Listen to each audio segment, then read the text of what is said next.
जय हिंद। रेलगाड़ी की पटरी से ही अग्नि प्राइम का टेस्ट फायर हुआ है और देखिए ये एक बहुत बड़ी कैपेबिलिटी भारत के पास में आई है। न्यू जनरेशन का अग्नि सीरीज का ये जो मिसाइल है, अग्नि 1 2 3 4 5 तक तो हम तो सुने थे।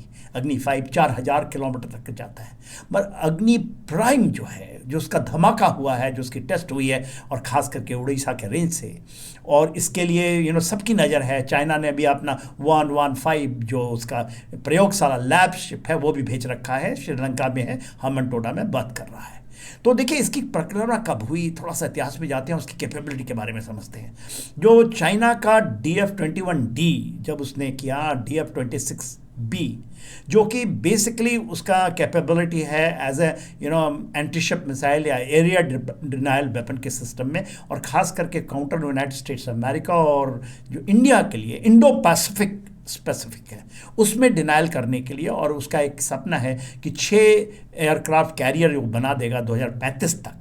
तो एक बहुत बड़ी कैपेबिलिटी लेकर आएगा और विद DF-21 एंड DF-26B को नकारा करने के लिए इसके ऊपर काम हुआ था। 2021 में पहला बार इसका टेस्ट फायर हुआ था और आज 2024 है, 4 साल बाद एब्सोल्युटली सक्सेसफुल।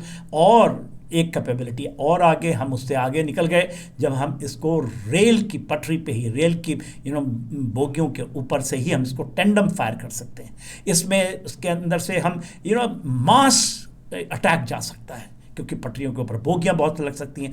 और इसको जो पटरी के ऊपर बोगी या हमारे जो टाटरा व्हीकल है उसके ऊपर लगाया जाएगा तो टेंडम ट्विन कंटेनर्स के ऊपर में है। ट्विन कंटेनर्स है 2, जिसमें वॉरहेड भी है और मिसाइल भी है दोनों, और एब्सोल्युटली सेफ तरीके से, क्योंकि इसकी 1/3 कर दी गई है वेट। जो हमारा अग्नि 3 होता था उसका हाफ द वेट है ये।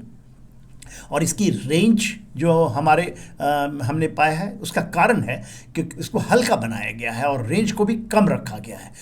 उसमें है करोशन फ्री कंपोजिट मटेरियल है। और अग्नि 6 में के लिए सोच रहे थे, अग्नि 5 में इसको, अग्नि 4 में भी इसको यूज़ किया गया है। करोजन फ्री कंपोजिट मटेरियल के उससे बनाया गया है।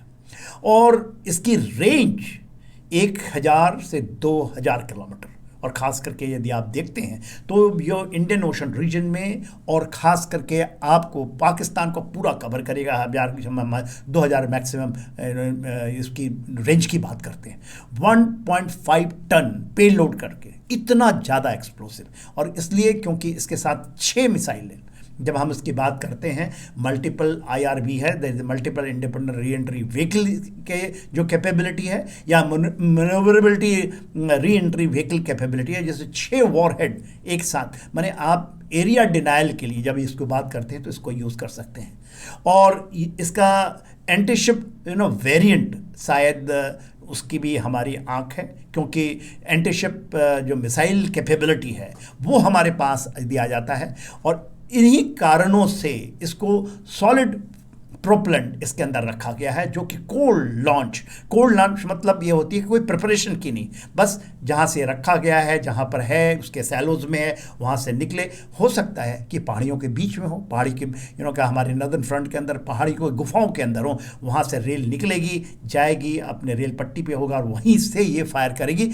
टेंडम ट्विन कंटेनर की कैपेबिलिटी की। तो हम इसके साल्वो मोड पे भी फायर कर सकते हैं। तो साल्वो मोड का मतलब है कि यदि हम इसको टाटरा व्हीकल्स पे जा रहे हैं तो नंबर ऑफ व्हीकल्स जाएंगे, और उसके अंदर में आपको ये ही एक कंटेनर से जब हम फायर करते हैं, जो कनिस्टर की हम बात करते हैं, टेंडम ट्विन कनिस्टर की जब हम बात करते हैं, उससे जब फायर होगा, क्योंकि इसके अंदर ही कैपेबिलिटी है 6 वॉरहेड करने की, तो आप समझिए कितना बड़ा एरिया डिनाइल की कैपेबिलिटी है। आप पूरे के पूरे उनके एयर बेस को, यदि मान लीजिए 1 बैटरी हो या 2 बैटरी हो, तो उससे ख़त्म कर सकते हैं। ये हमारे जो स्ट्रैटेजिक फोर्स कमांड है उसको दिया जा रहा है, उसके डिप्लॉयमेंट उससे होगी। और आज जब इसकी प्रदर्शन हुई तो वहाँ के भी लोग स्ट्रैटेजिक फोर्स कमांड के, हमारे फौज के वहाँ पर थे, उन्होंने देखा है और बहुत अच्छी खबर आई है। तो आप सबको मुबारक, भारत देश को मुबारक। जय हिंद। बहुत बड़ी कैपेबिलिटी हमने पैदा की। जय हिंद।